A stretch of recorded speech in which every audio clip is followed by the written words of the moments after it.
खुदावंद यसु मसीह के मुक़द्दस जलाली और बाबरकत नाम में आपको मेरी तरफ से और मेरे दोस्त गोल्डन सागर की तरफ से बहुत बहुत सलाम हो, सलाम दियो जी सागर साहब।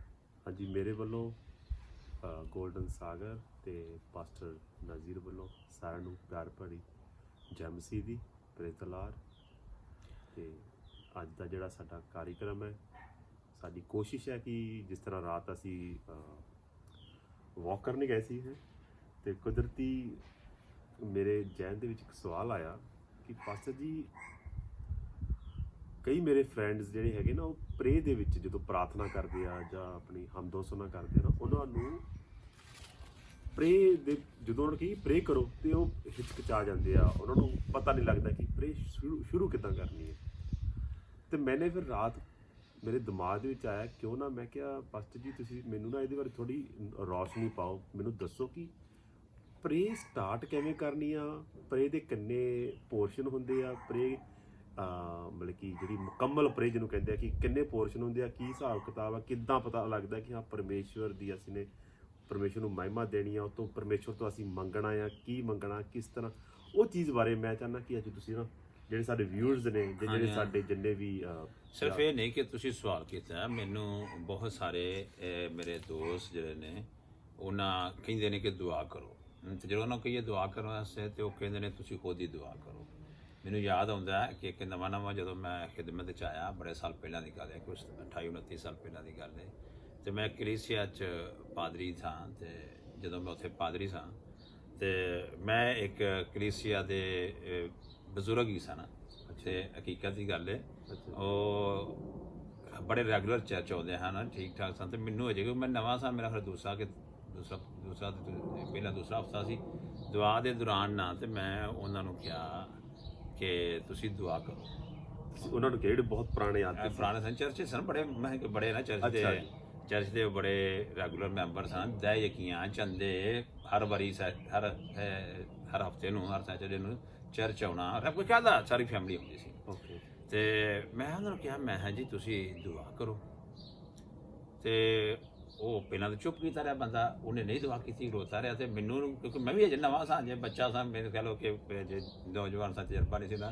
ਅਤੇ ਮੈਂ ਫਿਰ ਦੂਜੀ ਵਾਰੀ ਜਦੋਂ ਕਿਹਾ ਨਾ, ਮੈਂ ਹਾਂ ਜੀ ਅੰਕਲ ਜੀ ਦੁਆ ਕਰੋ। ਅੱਛਾ ਜੀ। ਅਤੇ ਅੰਕਲ ਜੀ ਖੜ੍ਹੇ ਹੋ ਗਏ, ਅਤੇ ਖੜ੍ਹੇ ਹੋ ਕੇ ਕਹਿੰਦੇ ਨੇ, ਪਾਦਰੀ ਸਾਹਿਬ ਕੀ ਗੱਲ ਹੈ ਕਿ ਅਸੀਂ ਤੁਹਾਨੂੰ ਚੰਦਾ ਨਹੀਂ ਦਿੰਦੇ ਹੈ? ਅੱਛਾ ਜੀ, ਤੁਹਾਨੂੰ ਕਹਿੰਦੇ? ਆਹੋ, ਖੜ੍ਹੇ ਹੋ ਕੇ ਨਾ ਉਹ ਮੈਨੂੰ ਯਾਦ ਦਿਲਾਇਆ। ਇੱਥੇ ਮੇਰੇ ਦੂਸਰੇ ਐਲਡਰ ਸਾਹਿਬ ਨੇ, ਐਲਡਰ ਯਕੂਬ ਆਪਸ ਸਾਹਿਬ, ਤੋਂ ਉਹਨਾਂ ਮੈਨੂੰ ਉਹ ਵਾਕਿਆ ਯਾਦ ਦਿਲਾਇਆ। ਫਿਰ ਮੈਨੂੰ ਯਾਦ ਆਉਂਦੇ ਨੇ ਕਿ ਕੀ ਗੱਲ ਅਸੀਂ ਤੁਹਾਨੂੰ ਚੰਦਾ ਨਹੀਂ ਦਿੰਦੇ, ਜਾਂ ਅਸੀਂ ਮੰਥਲੀ ਦਿਹਾਈਏ ਕਿ ਨਹੀਂ ਦਿੰਦੇ, ਅਤੇ ਦੁਆ ਵੀ ਅਸੀਂ ਕਰੀਏ ਸਾਡੇ ਘਰ ਵਿੱਚ ਜੇ ਆਉਂਦੇ ਤਾਂ ਫਿਰ ਅਸੀਂ ਦੁਆ ਵੀ ਅਸੀਂ ਕਰਨੀ ਹੈ, ਅਤੇ ਤੁਹਾਨੂੰ ਚੰਦੇ ਦੇਣ ਦੀ ਕੀ ਜ਼ਰੂਰਤ ਹੈ। ਅਤੇ ਉਹ ਨਾ ਮੈਂ ਪਬਲਿਕਲੀ, ਕਿਉਂਕਿ ਚਰਚ ਭਰਿਆ ਸੀ, ਅਤੇ ਪਬਲਿਕਲੀ ਮੈਂ ਤਾਂ ਬੜਾ ਇੱਕ ਵਾਰੀ ਸ਼ਰਮਿੰਦਾ ਵੀ ਹੋਇਆ। ਅਤੇ ਉਹਨਾਂ ਮੈਨੂੰ ਇਹ ਵੀ ਬਾਤ ਦਾ ਬੜਾ ਅਹਿਸਾਸ ਹੋਇਆ ਕਿ ਯਾਰ ਉਹ ਵੀ ਕਿੰਨੇ ਸ਼ਰਮਿੰਦੇ ਹੋਏ ਹੋਣਗੇ ਜਿਹਨਾਂ ਨੂੰ ਇਹ ਮੈਂ ਕਿਹਾ ਹੈ ਨਾ। ਅਤੇ ਫਿਰ ਮੈਂ ਆਪਣੇ ਚਰਚ ਮੈਂਬਰਸ ਨੂੰ ਅਤੇ ਕਲੀਸਿਆ ਨੂੰ ਅਤੇ ਲੋਕਾਂ ਨੂੰ ਦੁਆ ਕਰਨੀ ਪਰਸਨਲ ਤੌਰ 'ਤੇ ਜਾ ਕੇ ਅਤੇ ਸਿਖਾਈ। ਅਤੇ ਫਿਰ ਉਹ ਬਾਅਦ 'ਚ ਚਰਚ 'ਚ ਉਹ ਵੀ ਅਤੇ ਉਹਨਾਂ ਦੀ ਅਹਿਲੀਆ ਵੀ, ਜਾਣੀ ਕਿ ਉਹਨਾਂ ਦੀ ਬੀਵੀ, ਉਹਨਾਂ ਦੀ ਵਾਈਫ ਵੀ ਅਤੇ ਬੱਚੇ ਵੀ ਦੁਆ ਕਰਨਾ ਸ਼ੁਰੂ ਕਰ ਗਿਆ, ਅਤੇ ਆਸਾ ਸਿੱਖ ਗਿਆ। ਅਤੇ ਫਿਰ ਲੋਕਾਂ ਨੂੰ ਸਿਖਾਇਆ ਕਿ ਕਲਾਮ ਤੁਸੀਂ ਪੜ੍ਹਦੇ ਹੋ ਅਤੇ ਕਲਾਮ ਲੋਕਾਂ ਨਾਲ ਕਿਵੇਂ ਵੰਡ ਸਕਦੇ ਹੋ, ਹੈ ਨਾ, ਸਾਂਝਾ ਸਭ ਤੋਂ ਵੱਡਾ ਕਲਾਮ ਦੀ ਗੱਲ ਜਿਹੜੀ ਉਹ ਕਿਵੇਂ ਤੁਸੀਂ ਲੋਕਾਂ ਨਾਲ ਸ਼ੇਅਰ ਕਰੋ, ਅਤੇ ਕਿਹੜੀ ਗੱਲ ਕਿਸ ਤਰ੍ਹਾਂ ਕਰਨੀ ਹੈ। ਮੈਂ ਕਿਹਾ ਕਿ ਜਿਹੜੀ ਤਾਂ ਕਿ ਕਲਾਮ ਦੇ ਵਿੱਚ ਰਹੇ, ਅਸਾਂ ਇਹ ਵੀ ਸ਼ੇਅਰ ਕੀਤਾ।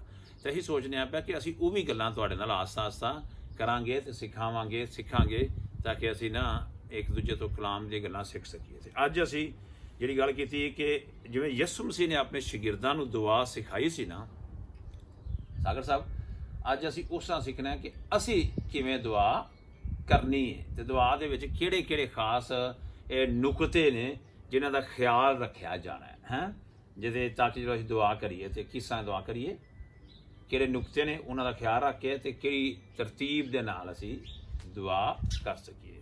ਅਸੀਂ ਕਲਾਮੇ ਮੁਕੱਦਸ ਦੇ ਵਿੱਚੋਂ ਨਾ ਇੱਕ ਹਵਾਲਾ ਹੈ ਜਿਹੜਾ ਅਸੀਂ ਪੜ੍ਹਾਂਗੇ, ਤੁਸੀਂ ਵੀ ਕੱਢੋ ਜੀ, ਮੱਤੀ ਦੀ ਅੰਜੀਲ ਅਤੇ ਉਹਦਾ 6 ਬਾਬ।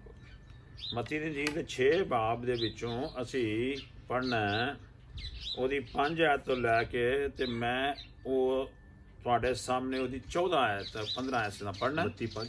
हाँ जी, पहला मैं इतने उर्दू च पढ़ांगा, उर्दू हिंदी च पढ़ांगा, तो फिर मेरे दोस्त एक पूरा पैसेज असी पढ़ना है, ठीक है ना।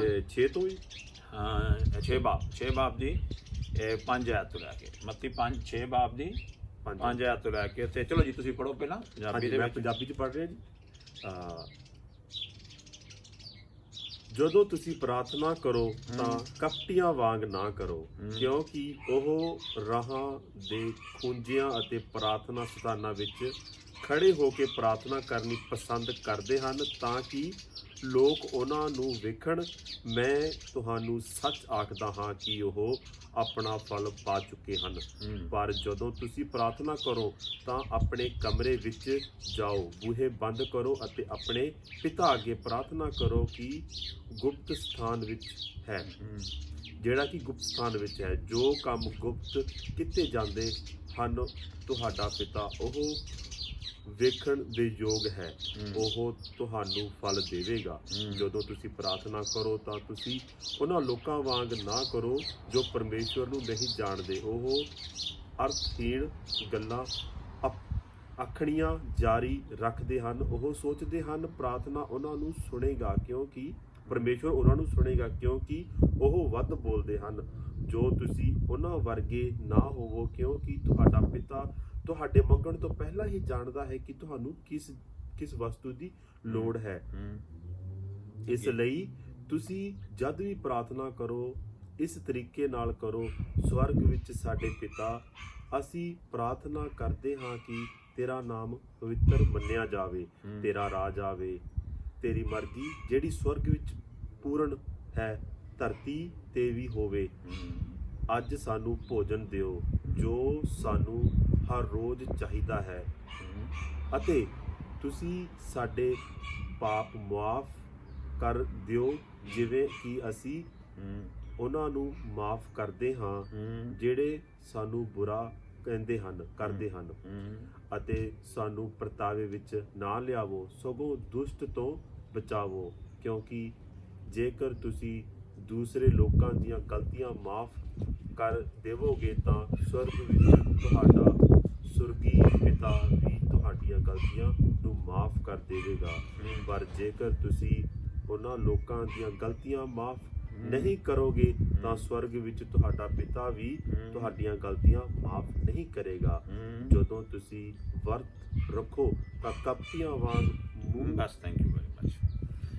15 ਆਇਤ ਦਾ ਪੜ੍ਹਨਾ ਸੀ, ਮੈਂ ਹੁਣ 15 ਆਇਤ हिंदी ਤੇ उर्दू ਦੇ ਵਿੱਚ ਤੁਹਾਡੇ ਨਾਲ पढ़ांगा। लिखा है, और जब तुम दुआ करो तो रियाकारों की मानद ना बनो, क्योंकि वो इबादतखानों में और बाज़ारों के मोड़ों पर खड़े होकर दुआ करना पसंद करते हैं ताकि लोग उनको देखें। मैं तुमसे सच कहता हूँ कि वो अपना अजर पा चुके। बल्कि जब तू दुआ करे तो अपनी कोठरी में जा और दरवाज़ा बंद करके अपने बाप से जो पोशीदगी में है दुआ कर। इस सूरत में तेरा बाप जो पोशीदगी में देखता है तुझे बदला देगा। और दुआ करते वक्त गैर कौमों के लोगों की तरह बक बक ना करो, क्योंकि वो समझते हैं कि हमारे बहुत बोलने के सबब से हमारी सुनी जाएगी। बस उनकी मानद ना बनो, क्योंकि तुम्हारा बाप तुम्हारे मांगने से पहले ही जानता है कि तुम किन किन चीज़ों के मोहताज हो। बस तुम इस तरह दुआ किया करो कि ऐ हमारे बाप, तू जो आसमान पर है तेरा नाम पाक माना जाए, तेरी बादशाही आए, तेरी मर्जी जैसे आसमान पर पूरी होती है ज़मीन पर भी हो। हमारी रोज़ की रोटी आज हमें दे, और जिस तरह हमने अपने कर्जदारों को मुआफ़ किया है तू भी हमारे कर्ज हमें मुआफ़ कर। और हमें आजमाइश में ना ला बल्कि बुराई से बचा, क्योंकि बादशाही और कुदरत और जलाल हमेशा तेरे ही हैं।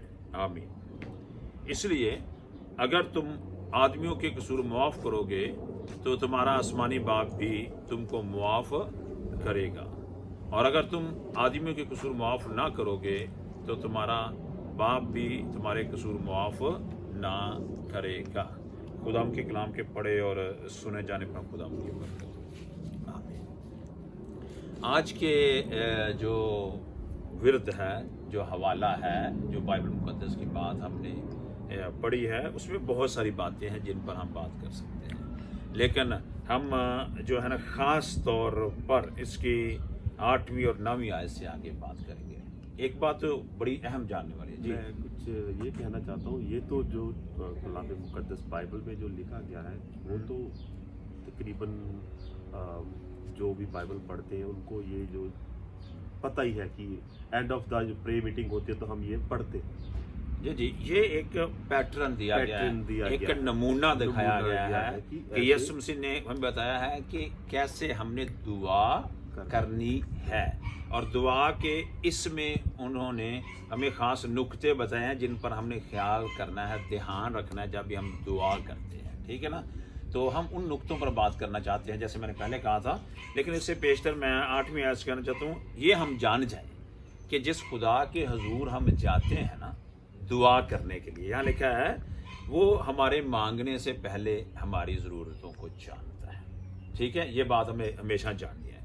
हमें ये भी जानना है कि उन्हें ये पता है कि हम किन किन चीज़ों के मोहताज हैं और किन चीज़ों की हमें अभी ज़रूरत है, कब किन की कब ज़रूरत होगी, कब और कैसे मुहैया करना है, उसकी कुदरत, उसका जलाल वो जानता है इन बातों को, यानी कि उसमें ये सारी बातें पाई जाती है। इसलिए हमें ये ना समझे कि वो जानता नहीं, ये भी लिखा कि वो हमारी बात को सुन भी सकता है, सुनता है, हमारी बात पर तवज्जो देता है। कलाम मुक़द्दस की ये सारी बातें लिखी हैं। सो पहली बातें जो मैं चाहता हूँ हम जाने सागर साहब, और मैं अपने दोस्तों से भाइयों से भी चाहता हूँ कि वो जाने, ये जाने कि जिस खुदा के साथ हम बात करने वाले हैं, जिससे हम दुआ करने वाले हैं, वो सब मबूदों से आला है, वो मेरे दिमाग के, मेरे दिल के ख्यालों को जानता है, एक बात, ठीक है। दूसरी बात ये जाने कि उनसे मेरी ज़रूरतों का पता है, उसने मुझे बनाया है ना? उसे मेरी तमाम चीज़ों का, जो मैं जिन चीज़ों का मैं मुहताज हूँ, उसे पता है ऑलरेडी। इसलिए अब हम जानते हैं कि दुआ रुबानी जो हमने पढ़ी है, जो यीशु मसीह ने कहा कि दुआ कैसे करनी है, वो हम चाहते हैं। देखिए ये क्या है, पहला असूल जो है ना यहाँ, वो उसकी 9वीं आयत में मैं चाहता हूँ पढ़ूँ, मतलब देखा है, बस तुम इस तरह दुआ किया करो कि ऐ हमारे बाप, तू जो आसमान पर है, तेरा नाम पाक माना जाए, तेरी बादशाही, तेरा नाम पाक माना जाए। मैं चाहता हूं कि हम पहले यहाँ तक, ये क्या मतलब है, ऐ हमारे आसमानी बाप, ऐ हमारे बाप, तू जो आसमान पर है, तेरा नाम पाक माना जाए। हम जब भी दुआ करते हैं, पहला असूल ये है कि हम दुआ कर रहे हैं आसमानी बाप से, हम अपने आसमानी बाप से, यानी खुदा जो सब कुछ जानता है, उसका रिलेशनशिप हमारे साथ ऐसा नज़दीकी और कुर्बत वाला कि हम उसे बाप क्या कर पुकार सकते हैं, है ना। यानी बाप के साथ, मैं अपने बाप के साथ बड़ी आज़ादी से बात कर सकता हूँ। मैंने देखा है कि मेरी दोनों बेटियाँ बड़ी आज़ादी से, खुशी से मेरे साथ बात कर सकती हैं, मेरा बेटा मेरे साथ बात कर सकता है, खुल के बात कर सकते हैं, हम दोस्तों की तरह हैं, एक दूसरे की बात को जानते हैं, समझते हैं। तो ये बात, जब हम खुदा को बाप कहते हैं तो पहला हम अपने तल्लक रिश्ता कायम करते हैं कि वो हमारा बाप हमारी जानता है, इसलिए बाप से बात करते हुए हमें डरना नहीं। तो पहले ही बात ये होगी। दूसरी बात है तेरा नाम पाक माना जाए। ये जो दूसरी वाली बात हमें यहाँ सीखनी है, नाम यानी खुदा के नाम को जलाल देना है, बड़ा करना है, वडियाई करनी है। ਉਹ ਬਲਕਿ ਉਹ ਸੋਚ ਹੈ ਕਿ ਤੁਸੀਂ ਕਹਿਣਾ ਕਿ ਤੁਸੀਂ ਮਹਾਨ ਹੋ, ਤੁਸੀਂ ਪਵਿੱਤਰ ਹੋ, ਤੁਸੀਂ ਖਾਲਕ ਹੋ, ਤੁਹਾਡੀ ਬਾਦਸ਼ਾਹਤ ਹੈ, ਤੁਸੀਂ ਕਦੂਸ ਫਰਿਸ਼ਤੇ ਹੈ ਨਾ, ਤੁਸੀਂ ਜਲਾਲ ਸਾਡੇ ਹੋਣੇ ਚਾਹੀਦੇ ਆ, ਬਿਲਕੁਲ। ਤੇ ਪਰ ਉਹ ਸ਼ਬਦ ਜਿਸ ਤਰ੍ਹਾਂ ਅਸੀਂ ਕਹਿ ਕਿਉਂ ਰਹੇ ਆ, ਖੁਦਾ ਨੂੰ ਉਹ ਸ਼ਬਦ ਪਰਮੇਸ਼ਵਰ ਦੇ ਨਾਂ ਦੇ ਨੂੰ ਜਿਹੜੀ ਮਹਿਮਾ ਦੇਣ, ਜਿਹੜੇ ਪਰਮੇਸ਼ਵਰ ਨੂੰ ਵੱਡਾ ਕਰਨ, ਜੇ ਉਹਦੀ ਕੁਦਰਤ ਨੂੰ ਉਹਦੇ ਸਾਹਮਣੇ ਅਸੀਂ ਉਜਾਗਰ ਕਰੀਏ, ਹੈ ਨਾ, ਉਹਦੇ ਕੰਮਾਂ ਦੀ ਤਾਰੀਫ ਕਰੀਏ, ਹੈ ਨਾ। ਜਿਵੇਂ ਤੂੰ ਨੇ ਅਸਮਾਨ ਨੂੰ ਤਾਨਿਆ, ਤੂੰ ਵੱਡਾ, ਤੂੰ ਨੇ ਸਮੁੰਦਰ ਲਿਆਂਦੇ ਨੇ, ਮੱਛਲੀਆਂ ਪੈਦਾ ਕੀਤੀਆਂ ਨੇ, ਹੈ ਨਾ, ਕਾਇਨਾਤ ਨੂੰ ਬਣਾਇਆ ਹੈ, ਤੂੰ ਮੁਰਦੇ ਜ਼ਿੰਦਾ ਕਰ ਦੇਣਾ, ਹੈ ਨਾ, ਤੂੰ ਉਹਨਾਂ ਨੇ ਸਾਨੂੰ ਜ਼ਿੰਦਗੀ ਦਿੱਤੀ ਹੈ, ਤੇ ਤੂੰ ਤਾਂ ਸਾਨੂੰ ਜਾਣਨਾ ਹੈ, ਤੂੰ ਤਾਂ ਬੜਾ ਵੱਡਾ ਖੁਦਾ ਹੈ ਨਾ। ਇਹੋ ਜਿਹੀਆਂ ਗੱਲਾਂ ਕਰਕੇ ਤੂੰ ਤੇ ਅਸਮਾਨਾਂ ਤੇ ਰਹਿਣਾ, ਤੂੰ ਕੁਦਰਤ ਨਾਲ ਹੈ, ਤੂੰ ਪਾਕ ਖੁਦਾ ਹੈ। ਅੱਜ ਮੈਂ ਤੇਰੇ ਹਜ਼ੂਰ, ऐ बाप तू जो मेरा खुदा है, तेरे हजूर में अज आउना वा, दैट्स वेरी इंपॉर्टेंट है ना। ਹਾਂਜੀ। लोग की क्या गया पहली बात अगर ਅਸੀਂ ਆਸਮਾਨ ਦੇ ਫਰਿਸ਼ਤਿਆਂ ਨੂੰ ਵੇਖੀਏ ਤੇ ਕੀ ਲਿਖਿਆ ਉੱਥੇ ਉਹ ਹਰ ਵਕਤ ਉਹਦੇ ਨਾਂ ਨੂੰ ਜਲਾਲ ਦਿੰਦੇ ਨੇ ਹਾਲੇਲੂਇਆ ਹਾਲੇਲੂਇਆ ਕਦੂਸ ਕਦੂਸ ਕਦੂਸ ਹਰ ਵਕਤ ਪੁਕਾਰਦੇ ਨੇ ਹਰ ਵਕਤ ਉਹਦੀ ਹਮਦੋ ਸਨਾ ਕਰਦੇ ਹੋਏ ਸਾਨੂੰ ਨਜ਼ਰ ਆਉਂਦੇ ਨੇ ਫਰਿਸ਼ਤੇ ਅਸਮਾਨ ਦੇ ਉੱਤੇ ਉਹਦੀ ਹਜ਼ੂਰੀ ਦੇ ਵਿੱਚ। ਤੇ ਜਦੋਂ ਪਹਿਲੀ ਗੱਲ ਆ ਉਹਨਾਂ ਬਾਪ ਦਾ ਰਿਸ਼ਤਾ ਕਾਇਮ ਕਰ ਲਿਆ ਨਾ ਤੇ ਦੂਜੀ ਗੱਲ ਹੈ ਕਿ ਫਿਰ ਅਸੀਂ ਉਹਦੇ ਜਲਾਲੀ ਕੰਮ ਉਹਦੀ ਕੁਦਰਤ ਉਹਦੇ ਵੱਡੇ ਵੱਡੇ ਕੰਮ ਉਹਦੀ ਸ਼ਿਫਾ ਦੇਣ ਦੀ ਤਾਕਤ ਉਹਦੀ ਨਿਜਾਤ ਦੇਣ ਦੀ ਤਾਕਤ ਉਹਦੀ ਸੰਭਾਲਣ ਦੀ ਤਾਕਤ ਹੈ ਨਾ ਉਹਦੀ ਕਾਇਮ ਕਰਨ ਦੀ ਤਾਕਤ ਉਹ ਸਾਡੇ ਨਾਲ ਕੰਮ ਕਰਨ ਦੀ ਤਾਕਤ ਅਸੀਂ ਉਹਨੂੰ ਯਾਦ ਕਰਕੇ ਤੇ ਉਹਨੂੰ ਵਧਾਈਏ ਹੈ। ਪਹਿਲਾ ਗੱਲ ਤੂੰ ਜੋ ਅਸਮਾਨ ਤੇ ਮੈਂ ਤੇਰਾ ਨਾਮ ਪਾਕ ਮੰਨਿਆ ਜਾਏ ਇਹ ਪਾਕ ਸਮਝਦੇ ਆ ਤੇ ਉਹਨੂੰ ਸਾਨੂੰ ਵਧਾਉਣਾ ਹੈ ਉਹਨੂੰ ਪਾਕ ਕਰਨਾ ਹੈ ਉਹਦੇ ਨਾਮ ਨੂੰ ਜਲਾਲ ਦੇਣਾ ਹੈ ਉਹਦੀ ਤਾਰੀਫ ਕਰਨੀ ਹੈ ਉਹਦੀ ਤਮਜੀਦ ਕਰਨੀ ਹੈ ਠੀਕ ਹੈ। ਫਿਰ ਅੱਗੇ ਗੱਲ ਕਿਹੜੀ ਹੈ ਫਿਰ ਦੂਜੀ ਗੱਲ ਅਗਰ ਤੇਰੀ ਬਾਦਸ਼ਾਹੀ ਆਵੇ ਫਿਰ ਇਹ ਮਿੰਨਤ ਕਰਨੀ ਹੈ ਖੁਦਾਵੰਦ ਤੇਰੀ ਬਾਦਸ਼ਾਹੀ ਆਵੇ। ਬਾਦਸ਼ਾਹੀ ਦਾ ਮਤਲਬ ਕੀ ਹੈ ਬਾਦਸ਼ਾਹੀ ਦਾ ਕਿ ਪਰਮੇਸ਼ਰ ਜਿਹੜਾ ਆਉਣ ਵਾਲਾ ਹੀ ਸਮਾਂ ਹੈ ਕਿ ਉਹਦੇ ਵਿੱਚ ਤੁਹਾਡਾ ਹੀ ਤੁਹਾਡੇ ਨਾਮ ਨੂੰ ਹੀ ਮਹਿਮਾ ਮਿਲੇ ਔਰ ਤੁਹਾਡਾ ਹੀ ਰਾਜ ਆਵੇ ਔਰ ਤੁਹਾਡੇ ਹੀ ਜਿਸ ਤਰ੍ਹਾਂ ਤੁਹਾਡੀ ਰਜ਼ਾ ਦੇ ਮੁਤਾਬਿਕ ਜਿਹੜੇ ਕੰਮ ਹੋਣੇ ਆ ਉਹ ਉਸ ਤਰ੍ਹਾਂ ਹੀ ਹੋਣ ਜਿਸ ਤਰ੍ਹਾਂ ਤੁਸੀਂ ਚਾਹੁੰਦੇ ਹੋ। ਜੀ ਬਾਦਸ਼ਾਹੀ ਦਾ ਮਤਲਬ ਇਹ ਵੇ ਕਿ ਅਗਰ ਚਾਹ ਕੇ ਅਸੀਂ ਇਸ ਜ਼ਮੀਨ ਦੇ ਉੱਤੇ ਰਹਿੰਦੇ ਆ ਨਾ ਹੈ ਨਾ ਲੇਕਿਨ ਸਾਡੀ ਜ਼ਿੰਦਗੀ ਦੇ ਉੱਤੇ ਤੁਹਾਡਾ ਇਖਤਿਆਰ ਹੋਵੇ। ਬਾਦਸ਼ਾਹ ਜਿਹੜਾ ਹੁੰਦਾ ਨਾ ਉਹ ਆਪਣੀ ਰਾਇਆ ਦੇ ਉੱਤੇ ਇਖਤਿਆਰ ਰੱਖਦਾ ਹੈ ਨਾ ਤੇ ਅਸੀਂ ਉਹਨੂੰ ਮਾਲਕ ਸਮਝਦੇ ਹਾਂ ਜਾਂ ਉਹ ਸਾਡਾ ਰਹਿਨੁਮਾ ਹੁੰਦਾ ਹੈ ਨਾ ਗੱਲ ਸਮਝ ਆਈ ਮਾਲਕ ਰਹਿਨੁਮਾ ਇਖਤਿਆਰ ਤੇ ਉਹੀ ਬਾਦਸ਼ਾਹ ਲਿਖਿਆ बादशाहों का बादशाह है ना खुदाबंदों का खुदा है ना यीशु मसीह सबसे अलग वो खुदा है। इसलिए हम जाने कि उसकी बादशाही हमारी ज़िंदगी में आए और उसकी बादशाही जब हम अपनी ज़िंदगी उसे देते हैं तो फिर हमें उसे कहना है कि उसकी बादशाही हमारी ज़िंदगी में वो हमारी ज़िंदगी का वारस हो वो बादशाह हो। पहले हमने रिलेशन कायम किया फिर हमने उसके नाम की तारीफ़ की फिर ये कहा कि मिन्नत की कि हमारी ज़िंदगी में तेरी बादशाही आए। आगे हमने क्या करना है लिखा है तेरी मर्जी जैसे आसमान पर पूरी होती है ज़मीन पर भी हो। हमारे रोज़ की रोटी आज हमें दे और जिस तरह हमने अपने कर्जदारों को मुआफ़ किया है तू भी हमारे कर्ज में मुआफ़ कर और हमें आजमाइश में न ला बल्कि बुराई से बचा। ये अगला जितना भी वाक़या है वो है मिन्नत करना उसके सामने है ना क्या करना है अगला जितना भी बादशाह वाक़या है फिर हमने उसके सामने मिन्नत करनी है उसके सामने दरख्वास्त करनी है उसके सामने अपनी मिन्नत जो है ना पेश करनी है। अब यहाँ मिन्नत में क्या बातें हैं पहली बात जो है ना वो कहते हैं ये कहना जब वो बादशाह हमने बनाना तो कहते खुदावंद तेरी मर्जी ਮਰਜ਼ੀ ਨੂੰ ਤੁਸੀਂ ਕਹਿੰਦੇ ਪੰਜਾਬੀ ਦੇ ਵਿੱਚ ਕੀ ਕਹੋਗੇ ਹੋਰ ਮਰਜ਼ੀ ਕਹਿੰਦੇ ਅੱਛਾ ਮਰਜ਼ੀ ਹੋਈ ਮਰਜ਼ੀ ਤੇਰੀ ਮਰਜ਼ੀ ਜਿਹੜੀ ਹੈ ਨਾ ਜਿੱਦਾਂ ਤੇਰੀ ਇੱਛਾ ਜਿਵੇਂ ਤੇਰੀ ਇੱਛਾ ਜਿਹੜੀ ਅਸਮਾਨ ਤੇ ਪੂਰੀ ਹੁੰਦੀ ਹੈ ਕਿ ਤੇਰੇ ਫਰਿਸ਼ਤੇ ਨੇ ਤੇਰੀ ਗੱਲ ਮੰਨੀ ਜਾਂਦੀ ਹੈ ਹਰ ਗੱਲ ਤੇ ਤੇਰੇ ਉਵੇਂ ਹੁਣ ਤੇਰੀ ਮਰਜ਼ੀ ਜਿਹੜੀ ਹੈ ਨਾ ਇੱਛਾ ਤੇਰੀ ਹੈ ਨਾ ਇਹ ਖੁਦਾਵੰਦ ਦਾ ਜ਼ਮੀਨ ਤੇ ਵੀ ਪੂਰੀ ਹੋਵੇ। ਹੁਣ ਮੈਂ ਕਿਉਂਕਿ ਮੈਂ ਤੇ ਤੈਨੂੰ ਬਾਪ ਮੰਨਣਾ ਵਾ ਤੇਰੀ ਵਡਿਆਈ ਕਰਨਾ ਵਾ ਤੇਰੀ ਬਾਦਸ਼ਾਹੀ ਚਾਹਨਾ ਵਾ ਤੇ ਮੈਂ ਚਾਹਨਾ ਵਾ ਪਹਿਲੀ ਗੱਲ ਕੀ ਤੇਰੀ ਮਰਜ਼ੀ ਪੂਰੀ ਹੋਵੇ। ਅਸੀਂ ਮਿੰਨਤ ਦੇ ਵਿੱਚ ਕੀ ਮੰਗਣਾ तेरी मर्जी पूरी हो ਪਹਿਲਾਂ ਖੁਦਾ ਦੀ ਮਰਜ਼ੀ ਚਾਹਨੀ ਖੁਦਾ ਦਾ ਜਲਾਲ ਚਾਹਨਾ ਹੈ ਨਾ ਖੁਦਾ ਦੀ ਮਰਜ਼ੀ ਖੁਦਾ ਦੀ ਤਾਲੀਮ ਖੁਦਾ ਦੀਆਂ ਗੱਲਾਂ ਖੁਦਾ ਦੀਆਂ ਬਾਤਾਂ ਸਾਡੀ ਜ਼ਿੰਦਗੀ ਦੇ ਵਿੱਚ ਪੂਰੀਆਂ ਹੋਣ। ਦੂਜੀ ਗੱਲ ਜਿਹੜੀ ਇਸ ਲਿਖੀ ਹੈ ਨਾ ਮੈਂ ਇੱਕ ਗੱਲ ਕਹਿਣਾ ਚਾਹੁੰਦਾ ਕਿ ਸ਼ਬਦ ਬਾਈਬਲ ਦੇ ਵਿੱਚੋਂ ਲਏ ਜਾਣੇ ਨੇ ਪਰ ਉਹਨਾਂ ਨੂੰ ਇਜ਼ਹਾਰ ਕਰਨ ਦੇ ਤਰੀਕੇ ਵੱਖੋ ਵੱਖ ਹੋਣੇ ਚਾਹੀਦੇ ਜਾਂ ਉਹ ਤੁਸੀਂ ਆਪਣੇ ਕਰ ਸਕਦੇ ਹੋ ਪਰ ਅਟੈਚ ਕਨਸੈਪਟ ਹੀ ਰਹਿਣਾ ਚਾਹੀਦਾ। ਵੇਖੋ ਜੀ ਕਨਸੈਪਟ ਇਹ ਕਿ ਤੁਸੀਂ ਮਿਹਨਤ ਕਰਨਾ ਹੈ ਪਹਿਲੀ ਮਿਹਨਤ ਹੈ ਕਿ ਮਰਜ਼ੀ ਚਾਹਣੀ ਹੈ ਨਾ ਮਰਜ਼ੀ 'ਚ ਮੈਨੂੰ ਉਰਦੂ ਆਉਂਦੀ ਹੈ ਪੰਜਾਬੀ ਆਉਂਦੀ ਹੈ ਮੈਨੂੰ ਹਿੰਦੀ ਆਉਂਦੀ ਹੈ ਮੈਨੂੰ ਲਾਤੀਨੀ ਆਉਂਦੀ ਹੈ ਮੈਨੂੰ ਅੰਗਰੇਜ਼ੀ ਆਉਂਦੀ ਹੈ ਮੈਨੂੰ ਕਿਹੜੀ ਵੀ ਜ਼ਬਾਨ ਆਉਂਦੀ ਹੈ ਨਾ ਮੇਰੇ ਲਫ਼ਜ਼ ਜਿਹੜੇ ਨੇ ਨਾ ਹੈ ਨਾ ਉਹ ਹਲੀਮੀ ਤੇ ਆਜਜ਼ੀ ਦੇ ਨਾਲ ਖੁਦਾ ਦੇ ਹਜ਼ੂਰ ਇਸ ਤਰ੍ਹਾਂ ਜਾਣੇ ਚਾਹੀਦੇ ਨੇ ਕਿ ਤੇਰੀ ਮਰਜ਼ੀ ਪੂਰੀ ਹੋਵੇ ਹੈ ਨਾ ਤੇ ਖੁਦਾ ਦੀ ਮਰਜ਼ੀ ਨੂੰ ਪੂਰੀ ਕਰਨ ਵਾਸਤੇ ਅਸੀਂ ਉਹ ਲਫ਼ਜ਼ ਮੁਨਾਸਬ ਚੁਣਨੇ ਨੇ ਹਲੀਮੀ ਦੇ ਨਾਲ ਤੇ ਅਸੀਂ ਖੁਦਾ ਦੇ ਸਾਹਮਣੇ ਪੇਸ਼ ਹਾਂ ਬਾਦਸ਼ਾਹ ਦੇ ਸਾਹਮਣੇ ਪੇਸ਼ ਹਾਂ ਖੁਦਾਵੰਦਾਂ ਦੇ ਖੁਦਾ ਜੋ ਦੇਵਤਾਵਾਂ ਦਾ ਦੇਵਤਾ ਹੈ ਨਾ ਉਹਨੂੰ ਕਿਸੇ ਨੇ ਨਹੀਂ ਬਣਾਇਆ ਉਹਦੇ ਸਾਹਮਣੇ ਪੇਸ਼ ਹਾਂ ਤੇ ਅਸੀਂ ਮਿੰਨਤੀ ਕਰਨੇ ਆ ਮਿੰਨਤੀ ਕਰਨੇ ਹੈ ਨਾ।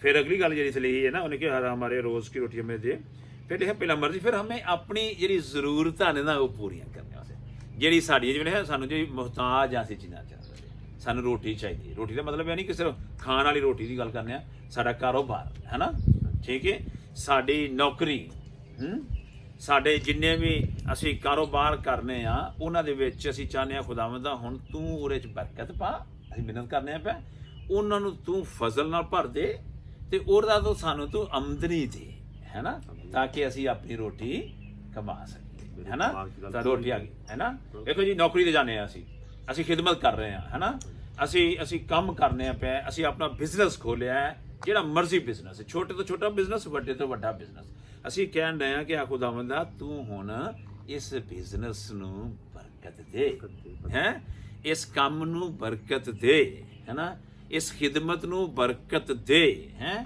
ਤਾਂ ਕਿ ਮੇਰਾ ਨਿਜ਼ਾਮ ਤੇਰੀ ਬਰਕਤ ਦੇ ਨਾਲ ਮੇਰਾ ਪੇਟ ਵੀ ਭਰ ਸਕੇ, ਮੇਰੀ ਜ਼ਰੂਰਤਾਂ ਪੂਰੀਆਂ ਹੋਣ, ਮੇਰੇ ਘਰਾਣੇ ਦੀਆਂ ਜ਼ਰੂਰਤਾਂ ਪੂਰੀਆਂ ਹੋਣ, ਮੇਰੀ ਬੀਵੀ ਦੀਆਂ ਜਾਂ ਮੇਰੇ ਸ਼ੋਹਰ ਦੀਆਂ, ਮੇਰੇ ਬੱਚੇ ਦੀਆਂ, ਮੇਰੇ ਘਰਾਣੇ ਦੀਆਂ, ਮੇਰੇ ਨਾਲ ਰਹਿਣ ਵਾਲੇ ਲੋਕਾਂ ਦੀਆਂ ਜ਼ਰੂਰਤਾਂ ਪੂਰੀਆਂ ਹੋਣ। ਮਿਹਨਤ ਕਰ ਰਹੇ ਹਾਂ ਨਾ ਅਸੀਂ ਪੈ, ਔਰ ਸਾਨੂੰ ਪਤਾ ਉਹਨੂੰ ਸੰਪੇ ਨਹੀਂ ਕਰਦੇ, ਫਿਰ ਵੀ ਅਸੀਂ ਮਿਹਨਤ ਕਰਦੇ ਹਾਂ, ਜਿਹੜੀ ਚੀਜ਼ ਅਸੀਂ ਮੰਗਣਾ ਚਾਹੁੰਦੇ ਹਾਂ ਹੁਣ ਅਸੀਂ ਉਹ ਤੋਂ ਮੰਗਦੇ ਹਾਂ, ਹੈ ਨਾ, ਮਿਹਨਤ ਕਰਦੇ ਹਾਂ, ਸਾਨੂੰ ਗੱਡੀ ਚਾਹੀਦੀ ਹੈ, ਸਾਨੂੰ ਪੈਸਾ ਚਾਹੀਦਾ ਹੈ ਨਾ, ਸਾਨੂੰ ਦੌਲਤ ਬਾਰ ਜੋ ਕੁਝ ਚਾਹੀਦਾ ਉਹ ਹਰ ਕੋਈ ਦੇਣ ਦਾ ਕੁਦਰਤ ਰੱਖਦਾ ਹੈ, ਹੁਣ ਅਸੀਂ ਉਹ ਕੋਲ ਮੰਗਣ ਡਏ ਹਾਂ, ਜਿਵੇਂ ਪਹਿਲਾਂ ਕਿ ਜਾਣਦਾ ਹੋਵੇ ਦੇਣਾ ਉਹਨੇ ਆਪਣੇ ਵਕਤ ਨਾਲ, ਸਾਡਾ ਕੰਮ ਹੈ ਮੰਗਣਾ, ਹੈ ਨਾ, ਸਾਨੂੰ ਸ਼ਿਫਾ ਮੰਗਣੀ है ना। आगे लिखा है क्या ये है, और जिस तरह हमने अपने कर्जदारों को मुआफ किया है तू भी हमारे कर्ज मुआफ कर। पहली गल इत्थे जो असीं जरूरत की गल करने पहला मैं थोड़ा जिहा होर कहूँगा, असीं बीमार हाँ, सानूं शिफा मंग, असीं करोना की मरज़ तो बचने वास्ते शिफा मंग, असीं फिर करना दूजी गल की है, असीं शिफा मंगनी है कि कोई भी गुनाहां दी बीमारी साडी जिंदगी दे विच वो साडे तो निकल जाए, है ना। अगे कोई ऐसी बुरी आदत है, कोई नशे की आदत है ना, और वास्ते दुआ करनी है खुदावंदा वो साडे तो दूर कर दे, मैनू ताकत दे कि मैं और ते पूरा सक, तू दूर करने की कुदरत रखना, है ना। साडे जो कोई प्रॉब्लम है, कोई बांझ है, वो वास्ते दुआ करनी है, साडी लड़ाई झगड़े ने वो वास्ते दुआ करनी है, खुदावंदा तू दूर कर, ये कि सारी जरूरत है ना, मुहब्बत है, साडे दिलो दिमाग की सुकून नहीं है, वो वास्ते दुआ करनी है ना। ਜਿਹੜੀ ਪ੍ਰੋਬਲਮ ਹੈ, ਜਿਹੜਾ ਵੀ ਮਸਲਾ ਹੈ ਉਹ ਆਪਣੇ ਬਾਪ ਦੇ ਸਾਹਮਣੇ ਅਸਾਂ ਲਿਆਉਣਾ ਹੈ, ਉਹਦੇ ਸਾਹਮਣੇ ਪੇਸ਼ ਕਰਨਾ ਹੈ ਨਾ। ਹੁਣ ਅਸੀਂ ਕਈ ਵਾਰੀ ਅਸੀਂ ਬੈੱਡ ਤੇ ਪਏ ਆ, ਬਿਮਾਰ ਆ, ਹੁਣ ਮੈਂ ਸਵੇਰ ਮੈਂ ਉੱਠਿਆ ਸਾਂ ਤੇ ਮੈਨੂੰ ਪਾਕਿਸਤਾਨ ਤੋਂ ਮੇਰੇ ਅਜ਼ੀਜ਼ ਨੇ, ਦੋਸਤ ਨੇ, ਉਹਨਾਂ ਦੀ ਵਾਈਫ ਗਿਰ ਗਿਆ, ਮੋਟਰਸਾਈਕਲ ਤੇ ਬੈਠੇ ਸਨ ਤੇ ਇੱਕਦਮ ਉਹਦੇ ਮੈਂ ਮੋਟਰਸਾਈਕਲ ਬਹਿ ਕੇ ਪਿੱਛੇ ਜਾਣ ਲੱਗੀਆਂ ਤੇ ਥੋੜੀ ਮੋਟਰਸਾਈਕਲ ਚੱਲੀ ਤੇ ਮੈਨੂੰ ਚੱਕਰ ਆ ਗਿਆ ਤੇ ਡਿੱਗ ਪਈ, ਉਹਨਾਂ ਦੀ ਹੱਡੀ ਜਿਹੜੀ ਹੈ ਨਾ ਉਹ ਟੁੱਟ ਗਈ ਤੇ ਮੈਨੂੰ ਕਹਿੰਦੇ ਹਨ ਦੁਆ ਕਰੋ, ਮੈਂ ਦੁਆ ਤਾਂ ਕੀਤੀ, ਲੇਕਿਨ ਕੀ ਹੈ ਵੇਖੋ ਉਹਨਾਂ ਨੂੰ ਜ਼ਰੂਰਤ ਹੈ ਕਿ ਹੱਡੀ ਟੁੱਟ ਗਈ ਖੁਦਾ ਸ਼ਫਾ ਦੇਵੇ, ਹੈ ਨਾ, ਦੁਆ ਕੀਤੀ। ਹੁਣ ਕਰੋਨੇ ਵਾਸਤੇ ਕਿੰਨੇ ਲੋਕੀ ਸਾਨੂੰ ਫੋਨ ਬਸ ਕਰਦੇ ਨੇ, ਮੇਰੇ ਪੂਰੀ ਕਲੀਸਿਆ ਫੋਨ ਕਰਦੀ ਹੈ, ਲੋਕੀ ਫੋਨ ਕਰਦੇ ਨੇ, ਮੇਰੇ ਦੋਸਤ ਅਸੀਂ ਦੁਆ ਕਰ ਰਹੇ ਹਾਂ, ਖੁਦਾ ਨੇ ਉਹਨਾਂ ਨੂੰ ਸ਼ਫਾ ਦਿੱਤੀ, ਠੀਕ ਹੈ। ਮੈਂ ਕਹਿਣਾ ਚਾਹੁੰਦਾ ਕਿ ਕੀ ਇਹ ਇੱਥੇ ਹਾਂ ਗੱਲ ਉਹ ਕਰਨੀ ਹੈ, ਮੰਗਣਿਆ ਕਰੋ, ਹੈ ਨਾ, ਮਿੰਨਤ ਕਰਨੀ ਹੈ। ਦੂਸਰਾ ਅਸੂਲ ਕੀ ਆ ਗਿਆ ਹੈ, ਅਸਾਂ ਜਦੋਂ ਦੂਜਾ ਅਸੂਲ ਹੈ ਮਿੰਨਤ ਕਰਨੀ ਹੈ, ਰੋਟੀ ਵਾਸਤੇ, ਸ਼ਿਫਾ ਵਾਸਤੇ, ਤੰਦਰੁਸਤੀ ਵਾਸਤੇ, ਗੁਨਾਹਾਂ ਦੀ ਮੁਆਫੀ ਵਾਸਤੇ, ਹੈ ਨਾ। ਤੇ ਫਿਰ ਦੂਜੀ ਗੱਲ ਹੈ ਕਿ ਹੁਣ ਜਦੋਂ ਕਹਿੰਦੇ ਆ ਸਾਡੇ ਕਸੂਰ ਮਾਫ, ਅਸੀਂ ਕਸੂਰਾਂ ਦਾ ਮਤਲਬ ਇੱਥੇ ਦੀ ਗੱਲ ਪਾਈ ਜਾਂਦੀ ਹੈ ਉਹ ਵੀ ਗੁਨਾਹ ਸਾਡੇ ਮਾਫ ਕਰ। ਲੇਕਿਨ ਮੈਂ ਇੱਥੇ ਸਾਰਿਆਂ ਨੂੰ ਕਹਿਣਾ ਚਾਹੁੰਦਾ ਮਤਲਬ ਕੋਈ ਮੇਰੇ ਸਾਰੇ ਦੋਸਤ ਅਹਿਬਾਬ ਸੁਣਨ ਵਾਲੇ ਤੇ ਤੁਹਾਨੂੰ ਵੀ ਕਹਿਣਾ ਚਾਹੁੰਦਾ, ਅਸੀਂ ਮਾਫੀ ਖੁਦਾ ਤੋਂ ਮੰਗਦੇ ਹਾਂ, ਲੇਕਿਨ ਖੁਦਾ ਨੇ ਸਾਨੂੰ ਤਰੀਕਾ ਦੱਸਿਆ ਮਾਫੀ ਮੰਗਣ ਦਾ। ਉਹਨੇ ਕਿਹਾ माफ़ी मांगो, थारे तरह कर्ज माफ़ कर, तो तू भी हमारे, जिस तरह हम अपने कर्जदारों का कर्ज माफ़ करते हैं, तू भी हमारे कर्ज। इत्थे शरत है, इस मिन्नत दे विच शरत है, साडे गुनाह, साडे कसूर, साडी खतावां खुदा माफ़ करन नूं तैयार है, लेकिन खुदा ने सिखाया है कि पहला तुसीं माफ़ करना सीखो, है ना। बिल्कुल सही। अगर जे तुसीं नहीं माफ़ करदे तो तुहानूं किवें खुदा माफ़ कर देगा। जे तुसीं हद तक ਗਰਜ ਜਿਹਨੂੰ ਕਹਿੰਦੇ ਨੇ ਨਾ, ਜਿਹੜਾ ਆਪਣੇ ਦਿਲ ਦੇ ਵਿੱਚ ਤੁਸੀਂ ਕ੍ਰੋਧ ਰੱਖਿਆ, ਕ੍ਰੋਧ ਹੀ ਨਾ, ਹੈ ਨਾ, ਕ੍ਰੋਧ ਰੱਖਿਆ, ਦੂਜਿਆਂ ਵਾਸਤੇ ਨਫ਼ਰਤ ਰੱਖੀਏ, ਦੂਜਿਆਂ ਵਾਸਤੇ ਤੁਸੀਂ ਬੁਰੀ ਸੋਚ ਰੱਖੀਏ, ਦੂਜੇ ਨੂੰ ਨੁਕਸਾਨ ਪਹੁੰਚਾਉਣ ਦਾ ਸੋਚਦੇ ਹੋ ਪਏ, ਦੂਜੇ ਨੂੰ ਗਿਰਾਉਣ ਦਾ ਸੋਚਦੇ ਹੋ ਪਏ, ਦੂਜੇ ਨੂੰ ਛੋਟਾ ਕਰਨ ਦਾ ਵਾਹਨ ਸੋਚਦੇ ਹੋ ਪਏ, ਕਿਵੇਂ ਉਹਦੀ ਬੇਇੱਜ਼ਤੀ ਕਰਨ ਦਾ ਸੋਚਦੇ ਹੋ ਪਏ, ਤੇ ਫਿਰ ਤੁਸੀਂ ਕਿਵੇਂ ਮਾਫੀ ਪਾ ਸਕਦੇ ਹੋ? ਠੀਕ ਹੈ, ਜਦੋਂ ਤੁਹਾਡੇ ਦਿਲ 'ਚ ਨਫ਼ਰਤ ਹੈ ਤੇ ਤੁਸੀਂ ਕਿਵੇਂ ਚਾਹੁੰਦੇ ਹੋ ਖੁਦਾ ਤੁਹਾਨੂੰ ਮਾਫ ਕਰ ਦੇਵੇ? ਪਹਿਲੀ ਸ਼ਰਤ, ਮੈਂ ਨਾ ਸ਼ਰਤ ਨੂੰ ਗੌਰ ਕਰੋ, ਇੱਥੇ ਇੱਕ ਸ਼ਰਤ ਨਾਲ ਗੱਲ ਹੈ ਤੇ ਉਹ ਵੀ ਮੰਗਣ ਦੀ ਗੱਲ ਹੈ ਨਾ। ਤੇ ਇਹ ਸ਼ਰਤ ਇਹ ਵੇ ਕਿ ਪਹਿਲਾਂ ਦੂਜਿਆਂ ਨੂੰ ਮਾਫ ਕਰਨਾ ਸਿੱਖੋ, ਪਹਿਲਾਂ ਆਪਣੇ ਦਿਲ 'ਚ ਨਾ ਇਹ ਗੱਲ ਦੂਜਿਆਂ ਵਾਸਤੇ ਪਾਓ ਕਿ ਮੈਂ ਉਹਨਾਂ ਦੇ ਖਿਲਾਫ ਨਹੀਂ, ਮੈਂ ਉਹਨੂੰ ਮਾਫ ਕਰਨਾ, ਤੇ ਆਪਣੇ ਦਿਲ 'ਚ ਸਕੂਨ ਪਵੇਗਾ, ਫਿਰ ਖੁਦਾ ਵੀ ਤੁਹਾਨੂੰ ਮਾਫ ਕਰੇਗਾ। ਫਿਰ ਮੈਂ ਤੁਹਾਨੂੰ ਇੱਕ ਹੋਰ ਦੱਸਾਂ ਨਾ ਸਾਗਰ ਸਾਹਿਬ, ਇਹ ਮੈਂ ਗੱਲ ਕਰਕੇ ਵੇਖੀ ਦੇ, ਮੈਂ ਉਹਨੂੰ ਵਾਕਿਆ ਨਹੀਂ ਦੁਹਰਾਉਣਾ ਚਾਹੁੰਦਾ, ਗੱਲ ਕਰਕੇ ਵੇਖੀ ਜਦੋਂ ਤੁਸੀਂ ਕਿਸੇ ਨੂੰ ਮਾਫ ਕਰ ਦਿੰਦੇ ਹੋ, ਛੱਡ ਦਿੰਦੇ ਹੋ, ਤੇ ਇਮੀਡੀਏਟਲੀ ਤੁਹਾਡੇ ਦਿਲ ਦਿਮਾਗ 'ਚ ਸਕੂਨ ਆ ਜਾਂਦਾ ਹੈ, ਅਮਨ ਜਸਦ ਆ ਜਾਂਦਾ ਹੈ ਤੁਹਾਨੂੰ। ਫਿਰ ਉਹ ਗੱਲ ਭੁੱਲ ਜਾਂਦੀ ਹੈ, ਫਿਰ ਤੁਸੀਂ ਸੋਚਦੇ ਨਹੀਂ, ਫਿਰ ਤੁਹਾਡਾ BP ਹਾਈ ਨਹੀਂ ਹੁੰਦਾ, ਨਾ ਸ਼ੂਗਰ ਹਾਈ ਹੁੰਦੀ ਹੈ, ਨਾ ਤੁਸੀਂ ਗਲੇ ਡਿੱਗਦੇ ਹੋ, ਤੇ ਨਾ ਫਿਰ ਮਸਲਾ ਹੁੰਦਾ। ਇਹ ਗੱਲ ਬੜੀ ਅਹਿਮ ਹੈ ਨਾ। ਇੱਕ ਮੈਂ ਥੋੜੀ ਜਿਹੀ ਐਡ ਕਰਨਾ ਪਊਗਾ, ਥੋੜੀ ਮੈਂ ਤੁਹਾਨੂੰ ਹੋਰ ਨਹੀਂ ਠੀਕ ਹੈ। ਮੇਰਾ ਦੋਸਤ ਹੈ ਇੱਕ ਨਿਊਯਾਰਕ ਤੋਂ, ਤੇ ਉਹ ਮਸੀਹ ਦੇ ਵਿੱਚ ਜਦੋਂ ਆਇਆ ਨਾ, ਤੇ ਉਹਦੇ ਦਿਲ ਤੇ ਬੋਝ ਸੀਗਾ ਕਿ ਉਹਦੇ ਇੱਕ ਚਾਚੇ ਨਾਲ ਉਹਦੀ ਬੜੀ 15-20 ਸਾਲ ਤੋਂ ਲੜਾਈ ਚੱਲਦੀ ਸੀ। ਅੱਛਾ। ਜਦੋਂ ਮਸੀਹ 'ਚ ਆਇਆ ਕਿ ਉਹਦੇ ਦਿਲ ਨੇ ਕਿਹਾ ਕਿ ਅੱਜ ਮੈਂ ਉਹਨੂੰ ਮਾਫ ਕਰਦਾ, ਉਹਨੇ ਉਹਨੂੰ ਫੋਨ ਕੀਤਾ ਤੇ ਉਹ ਬੜੇ ਰੋਏ, ਬੜਾ ਪਿਆਰ ਹੋ ਗਿਆ ਉਹਨਾਂ ਦਾ, ਬੜਾ ਵੀ ਹੋਇਆ। ਪਰ 1 ਹਫ਼ਤੇ ਬਾਅਦ ਉਹ ਆਦਮੀ ਪੂਰਾ ਹੋ ਗਿਆ। ਦੇਖੋ ਮਸੀਹਤ ਦੇ ਨਾਲ ਉਹ ਬੰਦਾ ਆਇਆ, ਤੇ ਇੱਕ ਉਹ ਜਦੋਂ ਮਾਫ ਕੀਤਾ, ਸ਼ਾਇਦ ਉਹ ਰੂਹ ਸੀ, ਉਹਨਾਂ ਗੱਲ ਕਰਕੇ ਉਹ ਵੀ ਸਕੂਨ ਪਾ ਗਿਆ। ਮੈਂ ਚਾਹੁੰਦਾ ਕਿ ਇਹ ਗੱਲ ਸਿੱਖੀ ਜਾਵੇ, ਸਾਨੂੰ ਦੂਜਿਆਂ ਨੂੰ ਮਾਫ ਕਰਨਾ। ਜੇ ਅਸੀਂ ਖੁਦਾ ਤੋਂ ਮਾਫੀ ਚਾਹੁੰਦੇ ਹਾਂ, ਸਾਨੂੰ ਦੂਜਿਆਂ ਨੂੰ ਮਾਫ ਕਰਨਾ। ਦੂਜਿਆਂ ਦੇ ਖਿਲਾਫ ਜਿਹੜੀ ਸਾਡੇ ਗਰਜ ਨੇ, ਹੈ ਨਾ, ਜਿਹੜੇ ਸਾਡੇ ਕੀ ਕਹਿ ਸਕਦੇ ਹਾਂ ਲਫ਼ਜ਼ ਸੀ ਕਿ ਗਰਜ ਨੂੰ ਕੀ ਕਿਹਾ ਸੀ, ਨਫ਼ਰਤ ਰੱਖੀ ਹੈ, ਬੁਗਜ਼ ਰੱਖੇ ਨੇ, ਹੈ ਨਾ, ਦੂਜਿਆਂ ਨੂੰ ਛੋਟਾ ਮਾਨਾ, ਉਹਨੂੰ ਛੱਡ ਦੇਣਾ।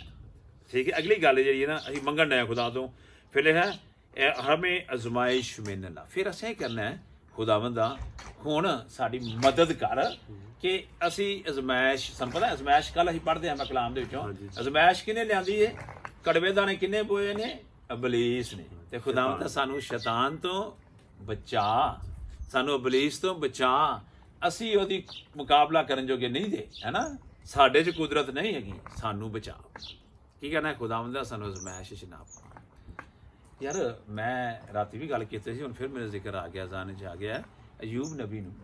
ਹਾਂਜੀ, ਅਯੂਬ ਨਬੀ ਦੀ ਜਦੋਂ ਜ਼ਿਕਰ ਕਰਨੇ ਆ, ਤੇ ਉਹ ਇਬਲੀਸ ਆਂਦਾ ਕਿ ਮੈਂ ਉਹਦੇ ਕੋਲ ਜਾ ਹੀ ਨਹੀਂ ਸਕਦਾ ਭਾਈ, ਕਿਵੇਂ ਜਾਵਾਂ? ਤੂੰ ਤੇ ਉਹਦੇ ਗਿਰਦ ਇੱਕ ਬਾੜ ਲਾ ਛੜੀ ਹੈ ਨਾ, ਤੇ ਮੈਂ ਉਹਨੂੰ ਪਾਰ ਹੀ ਨਹੀਂ ਕਰ ਸਕਦਾ। ਕਿਉਂ? ਮੈਂ ਸੋਚਣਾ ਕਿ ਉਹ ਹਮੇਸ਼ਾ ਖੁਦਾ ਦੇ ਹਜ਼ੂਰ ਰਹਿੰਦਾ ਸੀ, ਤੇ ਦੁਆ ਕਰਦਾ, ਮਿੰਨਤ ਕਰਦਾ ਸੀ। ਤੇ ਇਹੀ ਗੱਲ ਇੱਥੇ ਉਹਨੇ ਕਿ ਖੁਦਾਵੰਦ ਸਾਨੂੰ ਅਜ਼ਮਾਇਸ਼ ਤੋਂ ਬਚਾ, ਤੇ ਅਜ਼ਮਾਇਸ਼ में ਨਾ ਡਾਲ ਬਲਕਿ ਬੁਰਾਈ ਸੇ ਬਚਾ, ਹੈ ਨਾ। ਤੇ ਫਿਰ ਜਦ ਅਜ਼ਮਾਇਸ਼ ਨਹੀਂ ਪਾਵਾਂਗੇ ਤੇ ਬੁਰਾਈ 'ਚ ਨਹੀਂ ਪਾਵਾਂਗੇ, ਹੈ ਨਾ। ਫਿਰ ਲਿਖਿਆ, ਫਿਰ ਹਾਂ ਅੱਗੇ ਇਹ ਗੱਲ ਸਾਰੀ ਆ ਗਈ, ਹੈ ਨਾ। ਮਿੰਨਤ ਕਰ ਲਈ, ਫਿਰ ਮਿੰਨਤ ਕਰਨੀ ਹੈ ਕਿ ਕਿਉਂਕਿ ਬਾਦਸ਼ਾਹੀ और ਕੁਦਰਤ ਜਲਾਲ ਹਮੇਸ਼ਾ ਤੇਰਾ। ਫਿਰ ਕਹਿਣਾ ਖੁਦਾਵੰਦ ਤੇਰਾ ਹੀ ਜਲਾਲ ਹੈ, ਸਭ ਕੁਝ ਤੇਰੇ ਨਾਮ ਨੂੰ ਜਲਾਲ ਹੈ, ਤੂੰ ਕਰ ਸਕਦਾ, ਕੁਦਰਤ ਤੇਰੀ ਹੈ, ਤੇਰੇ 'ਚ ਸਾਰਾ ਜਲਾਲ ਹੈ, ਤੇਰੇ 'ਚ ਰਹਿਮ ਹੈ, ਤੂੰ ਕਰ ਸਕਦਾ। ਤੇ ਫਿਰ ਅਸਾਂ ਕਹਿਣਾ ਹੈ ਆਮੀਨ। ਆਮੀਨ ਕਰਨ ਵਾਸਤੇ ਲਿਖਿਆ ਜੋ ਕੁਝ ਤੁਸੀਂ ਕਲਾਮੇ ਪੜ੍ਹਦੇ ਲਿਆ ਯਿਸੂ ਮਸੀਹ ਦੇ ਨਾਂ ਤੋਂ ਮੰਗਦੇ ਹੋ, ਜੋ ਕੁਝ ਤੁਸੀਂ ਯਿਸੂ ਮਸੀਹ ਕਹਿੰਦੇ ਮੇਰੇ ਨਾਂ ਤੋਂ ਬਾਪ ਤੋਂ ਮੰਗੋਗੇ ਤੁਹਾਨੂੰ ਜ਼ਰੂਰ ਮਿਲੇਗਾ। ਤੇ ਫਿਰ ਆਖਰੀ 'ਚ ਕਹਿਣਾ ਹੈ ਐ ਬਾਪ ਅਸੀਂ ਤੇਰੇ ਬੇਟੇ ਆਪਣੇ ਨਜਾਤ ਦੇ ਨਾਲੇ ਯਿਸੂ ਮਸੀਹ ਦੇ ਨਾਂ ਤੋਂ ਮੰਗਨੇ ਆ ਤੇ ਦੁਆ ਕਰਨੇ ਆ, ਸਾਡੀ ਸੁਣ ਤੇ ਸਿੰਪਲ ਅਸੂਲ। ਲਓ ਜੀ ਅਸੂਲ ਦੁਹਰਾਉਂਦੇ ਆ। ਪਹਿਲੀ ਗੱਲ ਹੈ ਅਸੀਂ ਖੁਦਾ ਨੂੰ ਬਾਪ ਬਣਾਉਣਾ ਹੈ, ਉਹਦੇ ਨਾਲ ਰਿਲੇਸ਼ਨ ਕਾਇਮ ਕਰਨਾ ਹੈ। ਦੂਜੀ ਗੱਲ ਹੈ ਅਸੀਂ ਖੁਦਾ ਨੂੰ ਨਾਂ ਨੂੰ ਜਲਾਲ ਦੇਣਾ ਹੈ, ਮਿੰਨਤ ਮਹਿਮਾ ਕਰਨੀ, ਉਹਦੇ ਨਾਂ ਨੂੰ ਵੱਡਾ ਕਰਨਾ ਹੈ। ਤੀਜੀ ਗੱਲ ਹੈ ਉਹਦੀ ਬਾਦਸ਼ਾਹੀ ਆਪਣੀ ਜ਼ਿੰਦਗੀ ਦੇ ਵਿੱਚ ਚਾਹਣੀ ਕਿ ਉਹ ਕੰਮ ਕਰੇ। ਫਿਰ ਇਹੋ ਹੀ ਮਿੰਨਤ ਦੇ ਨਾਲ ਹੀ ਹੁੰਦੀ, ਇਹ ਵੀ ਮਿੰਨਤ ਹੀ ਹੈ ਨਾ। ਫਿਰ ਅਸੀਂ ਮਿੰਨਤ ਕਰਨੀ, ਇਹ ਵੇਖ ਕੇ ਸਾਨੂੰ ਮਿੰਨਤ ਕਰਨੀ ਆਪਣੀ ਚੀਜ਼ਾਂ ਵਾਸਤੇ, ਆਪਣੇ ਕੰਮ ਵਾਸਤੇ ਬਰਕਤ ਚਾਹਣੀ ਹੈ, ਸ਼ਿਫਾ ਵਾਸਤੇ ਬਰਕਤ ਚਾਹਣੀ, ਸ਼ਿਫਾ ਚਾਹਣੀ ਹੈ। ਫਿਰ ਅਸਾਂ ਚਾਹਨੀ ਕਿ ਤੇਰੀ ਮਰਜ਼ੀ ਜਿਹੜੀ ਹੈ ਸਾਨੂੰ ਆਵੇ। ਫਿਰ ਇਹ ਕਸੂਰ ਮਾਫ ਕਰਨੇ ਨੇ ਦੂਜਿਆਂ ਦੇ, ਤਾਂ ਕਿ ਸਾਡੇ ਵੀ ਕਸੂਰ, ਇਹ ਵੀ ਮਿੰਨਤ ਕਰ ਰਹੇ ਆ ਮਾਫੀ ਵਾਸਤੇ। ਲੇਕਿਨ ਮਿੰਨਤ ਇਹ ਮਾਫੀ ਵਾਲੀ ਮਿੰਨਤ ਜਿਹੜੀ ਪੇਸ਼ ਕਰਨੀ ਹੈ ਗੁਨਾਹ ਦੀ ਮਾਫੀ ਵਾਸਤੇ, ਪਹਿਲਾਂ ਦੂਜਿਆਂ ਨੂੰ ਖੁਦ ਮਾਫ ਕਰਨਾ ਸਿੱਖਣਾ ਹੈ। ਤੇ ਸਿੱਖਣਾ ਕਿ ਜਦ ਖੁਦਾ ਸਾਡੇ ਜਾਗੇ ਉਹ ਸਾਨੂੰ ਖੁਦ ਹੀ ਆ ਜਾਣਾ ਹੈ। ਤੇ ਫਿਰ ਅਸਾਂ ਕੀ ਕਹਿਣਾ ਹੈ ਖੁਦਾ ਦੇ ਸਾਹਮਣੇ ਕਿ ਸਾਨੂੰ ਅਜ਼ਮਾਇਸ਼ ਤੋਂ ਬਚਾ, ਫਿਰ ਯਿਸੂ ਮਸੀਹ ਦੇ ਨਾਂ ਤੋਂ ਦੁਆ ਕਰਨੀ ਤੇ ਪਾਣੀ ਖੁਦਾ ਤੁਹਾਨੂੰ ਬਰਕਤ ਦੇ। ਆਈਏ ਅਸੀਂ ਅੱਜ ਦੁਆ ਕਰੀਏ, ਹੈ ਨਾ। ਔਰ ਸੁੱਚੀ ਜੀ ਤੁਸੀਂ ਦੁਆ ਕਰੋ, ਇਹ ਛੋਟੀ ਦੁਆ ਕਰਨੀ ਸਿਰਫ 1-2 ਮਿੰਟ ਦੀ ਖਿਦਮਤ। Hallelujah hallelujah hallelujah. ਪਰਮ ਪਿਤਾ ਪਵਿੱਤਰ ਇਹ ਬਾਦਸ਼ਾਹ ਦੇ ਬਾਦਸ਼ਾਹ ਯਹੋਵਾ ਜੀ, ਤੁਹਾਡਾ ਧੰਨਵਾਦ ਕਰਦੇ ਹਾਂ ਪਿਤਾ ਪਰਮੇਸ਼ਵਰ ਜੀ। ਤੁਹਾਡੀ ਹਜ਼ੂਰੀ ਥੱਲੇ ਆਉਂਦੇ ਹਾਂ ਪਿਤਾ ਪਰਮੇਸ਼ਵਰ ਜੀ। ਤੁਸੀਂ ਦੁਨੀਆ ਬਣਾਉਣ ਵਾਲੇ, ਤੁਸੀਂ ਸ੍ਰਿਸ਼ਟੀ ਬਣਾਉਣ ਵਾਲੇ ਪਿਤਾ ਪਰਮੇਸ਼ਵਰ। ਤੁਸੀਂ ਇਸ ਜੱਗ ਨੂੰ ਰਚਾਇਆ ਪਿਤਾ ਪਰਮੇਸ਼ਵਰ ਜੀ, ਸਾਡੇ ਵਿੱਚ ਸਾਹ ਪਾਏ ਪਿਤਾ ਪਰਮੇਸ਼ਵਰ ਜੀ। ਅਸੀਂ ਤੁਹਾਡਾ ਧੰਨਵਾਦ ਕਰਦੇ ਹਾਂ ਪਿਤਾ ਪਰਮੇਸ਼ਵਰ। ਪਿਤਾ ਪਰਮੇਸ਼ਵਰ ਜੀ ਜੋ ਤੁਸੀਂ ਸਾਡੀ ਜ਼ਿੰਦਗੀਆਂ ਵਿੱਚ ਕੰਮ ਕੀਤੇ ਨੇ ਪਿਤਾ ਪਰਮੇਸ਼ਵਰ ਜੀ, ਉਹਨਾਂ ਵਾਸਤੇ ਧੰਨਵਾਦ ਕਰਦੇ ਹਾਂ ਪਿਤਾ ਪਰਮੇਸ਼ਵਰ ਜੀ। ਸਾਨੂੰ ਮਾਫ ਕਰੋ, ਸਾਡੇ ਗੁਨਾਹ ਮਾਫ ਕਰੋ ਪਿਤਾ ਪਰਮੇਸ਼ਵਰ ਜੀ। ਤੁਸੀਂ ਮਾਫ ਕਰਨ ਵਾਲੇ ਪਿਤਾ ਪਰਮੇਸ਼ਵਰ ਹੋ ਪਿਤਾ ਪਰਮੇਸ਼ਵਰ ਜੀ। ਅਸੀਂ ਤੁਹਾਡੇ ਅੱਗੇ ਬੇਨਤੀ ਕਰਦੇ ਹਾਂ, ਤੁਹਾਡੇ ਅੱਗੇ ਅਸੀਂ ਅਰਜ਼ ਕਰਦੇ ਹਾਂ ਪਿਤਾ ਪਰਮੇਸ਼ਵਰ ਜੀ ਕਿ ਸਾਡੇ ਜਿੰਨੇ ਗੁਨਾਹ ਨੇ ਮਾਫ ਕਰ ਦਿਓ ਪਿਤਾ ਪਰਮੇਸ਼ਵਰ ਜੀ। ਅਤੇ ਪਿਤਾ ਪਰਮੇਸ਼ਵਰ ਜੀ ਸਾਡੇ ਕਾਰੋਬਾਰ, ਸਾਡੇ ਜਿੰਨੇ ਵੀ ਪਿਤਾ ਪਰਮੇਸ਼ਵਰ ਜੀ ਯਾਰ ਦੋਸਤਾਂ ਦੇ ਕਾਰੋਬਾਰ, ਸਾਡੇ ਰੋਜ਼ ਦੀਆਂ ਜਿਹੜੀਆਂ ਅਸੀਂ ਰੋਟੀ ਕਮਾਉਂਦੇ ਹਾਂ, ਜਾਂ ਸਾਡੇ ਬਿਜ਼ਨਸ ਨੇ, ਜਾਂ ਸਾਡੇ ਨੌਕਰੀਆਂ ਨੇ, ਜਾਂ ਸਾਡੇ ਨੌਕਰੀਆਂ ਦੇ ਵਿੱਚ ਸਾਡੇ ਬੌਸਸ ਨੇ, ਉਹਨਾਂ ਦੇ ਕਾਰੋਬਾਰਾਂ ਨੂੰ ਪਿਤਾ ਪ੍ਰਭੂ ਸਲਾਮਤ ਰੱਖੋ, ਉਹਨਾਂ ਨੂੰ ਵਧਾਓ ਤਾਂ ਕਿ ਅਸੀਂ ਵਧੀਆ, ਔਰ ਤੁਹਾਡੇ ਨਾਮ ਨੂੰ ਜਲਾਲ ਮੇਰੇ ਪਿਤਾ ਪਰਮੇਸ਼ਰ ਜੀ ਸਾਨੂੰ ਬਲੈਸ ਕਰੋ ਪਿਤਾ ਪਰਮੇਸ਼ਰ ਜੀ। ਅਸੀਂ ਮਿਹਨਤ ਕਰਦੇ ਹਾਂ ਪਿਤਾ ਪਰਮੇਸ਼ਰ ਜੀ, ਤੁਹਾਡੇ ਅੱਗੇ ਬੇਨਤੀ ਕਰਦੇ ਹਾਂ ਪਿਤਾ ਪਰਮੇਸ਼ਰ ਜੀ ਕਿ ਤੁਸੀਂ ਸਾਨੂੰ ਬਲੈਸ ਕਰੋ, ਸਾਡੀਆਂ ਪ੍ਰੋਬਲਮਜ਼ਾਂ ਨੂੰ ਬਲੈਸ ਕਰੋ, ਸਾਨੂੰ ਸ਼ੈਤਾਨ ਕਿਸੇ ਤਰੀਕੇ ਨਾਲ ਅਜਮਾਇਸ਼ ਵਿੱਚ ਪਾਉਂਦਾ ਪਿਤਾ ਪਰਮੇਸ਼ਰ ਜੀ, ਉਸ ਅਜਮਾਇਸ਼ ਤੋਂ ਬਚਾਓ, ਤੁਸੀਂ ਸਾਨੂੰ ਉਸ ਕਹਿਰ ਤੋਂ ਬਚਾਓ ਜੋ ਸ਼ੈਤਾਨ ਸਾਡੇ ਲਈ ਜੋ ਵੀ ਪਲੈਨਿੰਗਾਂ ਕਰਦਾ, ਤੁਸੀਂ ਬਚਾ ਸਕਦੇ ਹੋ, ਕਿਉਂਕਿ ਤੁਸੀਂ ਹੀ ਹੋ ਜੋ ਪਿਤਾ ਪਰਮੇਸ਼ਰ ਜੀ ਸਵਰਗ ਵਿੱਚ ਹੋ, ਤੁਹਾਡਾ ਹੀ ਨਾਮ ਹੈ ਜੋ ਪਿਤਾ ਪਰਮੇਸ਼ਰ ਜੀ, ਜੇ ਤੋਂ ਸ਼ੈਤਾਨ ਡਰਦਾ ਹੈ, ਜਿਸ ਤੋਂ ਹਰ ਉਹ ਗੰਦੀ ਬਲਾ ਡਰਦੀ ਹੈ ਪਿਤਾ ਪਰਮੇਸ਼ਰ ਜੀ। ਪਿਤਾ ਪਰਮੇਸ਼ਰ ਜੀ ਅਸੀਂ ਵਿਸ਼ਵਾਸ ਕਰਦੇ ਹਾਂ ਪਿਤਾ, ਤੁਸੀਂ ਸਾਡੀਆਂ ਬੇਨਤੀਆਂ ਨੂੰ ਸੁਣਿਆ ਤੇ ਕਬੂਲ ਕੀਤਾ ਪਿਤਾ ਪ੍ਰਭੂ ਯਿਸੂ ਮਸੀਹ ਦੇ ਨਾਲ ਮੰਗਦੇ ਹਾਂ, ਆਮੀਨ ਆਮੀਨ ਆਮੀਨ। ਖੁਦਾਵੰਦਾ ਤੂੰ ਜਿਹੜਾ ਅਸਮਾਨ ਦਾ ਖੁਦਾ ਹੈ, ਬਰਕਤਾਂ ਤੋਂ ਭਰਿਆ ਹੈ, ਤੇ ਤੂੰ ਮੇਰੇ ਨਾਲ ਹੋ ਕੇ ਤੇ ਮੇਰਾ ਬਾਪ ਹੈ, ਮੈਂ ਤੇਰਾ ਸ਼ੁਕਰ ਕਰਨਾ, ਤੇਰੇ ਨਾਮ ਨੂੰ ਜਲਾਲ ਦੇਣਾ ਵਾ, ਤੈਨੂੰ ਵਡਿਆਉਣਾ ਵਾ, ਤੇ ਚਾਹੁੰਦਾ ਵਾ ਕਿ ਮੇਰੀ ਜ਼ਿੰਦਗੀ ਦੇ ਵਿੱਚ ਤੇ ਮੇਰੇ ਦੋਸਤ ਤੇ ਮੇਰੇ ਸੁਣਨ ਵਾਲਿਆਂ ਦੀ ਜ਼ਿੰਦਗੀ ਦੇ ਵਿੱਚ ਖੁਦਾਵੰਦਾ ਤੇਰੀ ਬਾਦਸ਼ਾਹੀ ਆਵੇ, ਤੇਰਾ ਜਲਾਲ ਆਵੇ। ਖੁਦਾਵੰਦਾ ਮਿਹਨਤ ਕਰਨਾ ਕਿ ਤੂੰ ਮੈਨੂੰ ਤੇ ਮੇਰੇ ਘਰਾਣੇ ਨੂੰ ਬਰਕਤ ਦੇ, ਖੁਦਾਵੰਦਾ ਸਾਡੇ ਕੰਮ ਨੂੰ ਬਰਕਤ ਦੇ ਤੇ ਸਾਡੇ ਨਾਲ ਖੁਦਾਵੰਦਾ ਸਾਨੂੰ ਕਰੋਨਾ ਵਾਇਰਸ ਤੋਂ ਮਹਿਫੂਜ਼ ਰੱਖ, ਬਈ ਗੋਲਡਨ ਦੇ ਘਰਾਣੇ ਨੂੰ ਮਹਿਫੂਜ਼ ਰੱਖ, ਸਾਡੇ ਵਿਊਵਰਸ ਨੂੰ ਸੁਣਨ ਵਾਲਿਆਂ ਨੂੰ ਖੁਦਾਵੰਦਾ ਇਸ ਕਰੋਨਾ ਦੀ ਵਬਾ ਤੋਂ ਤੂੰ ਮਹਿਫੂਜ਼ ਰੱਖ, ਤੇਰੀ ਸਲਾਮਤੀ ਆਵੇ ਖੁਦਾਵੰਦਾ, ਸਾਡੀ ਕਲੀਸਿਆ ਨੂੰ ਤੂੰ ਬਰਕਤ ਦੇ, ਔਰ ਲੋਕਾਂ ਨੂੰ ਉਹਨਾਂ ਦੇ ਘਰਾਣਿਆਂ ਨੂੰ ਬਰਕਤ ਦੇ। ਖੁਦਾਵੰਦਾ ਤੂੰ ਸਾਨੂੰ ਸਿਖਾ ਕਿ ਅਸੀਂ ਤੇਰੀ ਬਾਦਸ਼ਾਹੀ ਦੇ ਵਿੱਚ ਦੂਜਿਆਂ ਨੂੰ ਮੁਆਫ ਕਰਨਾ ਸਿੱਖੀਏ, ਤਾਂ ਉਹਨੂੰ ਮੁਆਫ ਕਰਨਾ ਸਿਖਾ ਖੁਦਾਵੰਦਾ, ਤਾਂ ਕਿ ਤੂੰ ਸਾਨੂੰ ਮੁਆਫ ਕਰੇ, ਆਪਣੇ ਬੇਟੇ ਦੇ ਖੂਨ ਨਾਲ ਧੋ ਦੇਵੇਂ, ਤੇ ਖੁਦਾਵੰਦਾ ਤੇਰੀ ਮਰਜ਼ੀ ਸਾਡੀ ਜ਼ਿੰਦਗੀ 'ਚ ਆਵੇ। ਇਬਲੀਸ ਨੂੰ, ਸ਼ੈਤਾਨ ਨੂੰ ਤੂੰ ਸਾਡੇ ਵਾਸਤੇ ਛਿੜਕ ਦੇਵੇਂ, ਤਾਂ ਕਿ ਉਹ ਸਾਡੇ ਨਜ਼ਦੀਕ ਨਾ ਆ ਸਕੇ, ਅਸੀਂ ਅਜ਼ਮਾਇਸ਼ 'ਚ ਨਾ ਪਈਏ, ਬਲਕਿ ਤੇਰੀ ਮਰਜ਼ੀ ਤੋਂ ਅੱਗੇ ਵੱਧਦੇ ਜਾਈਏ ਤੇ ਤੇਰੇ ਨਾਂ ਨੂੰ ਜਲਾਲ ਹੋਵੇ। ਖੁਦਾਵੰਦ ਮੈਂ ਤੇਰੇ ਹਜ਼ੂਰ ਮਿੰਨਤ ਕਰਨਾ ਵਾ ਕਿ ਤੇਰੀ ਸ਼ਿਫਾ, ਤੇਰੀ ਕੁਦਰਤ ਤੇ ਬਰਕਤ ਹੋਵੇ। ਅਸੀਂ ਯਿਸੂ ਮਸੀਹ ਤੇਰੇ ਬੇਟੇ ਤੇ ਆਪਣੀ ਨਿਜਾਤ ਦੇਣ ਦੇ ਨਾਂ ਤੋਂ ਮੰਗਨੇ ਆ ਤੇ ਪਾਣੇ ਆ, ਯਿਸੂ ਮਸੀਹ ਦੇ ਨਾਂ 'ਚ ਆਮੀਨ ਆਮੀਨ।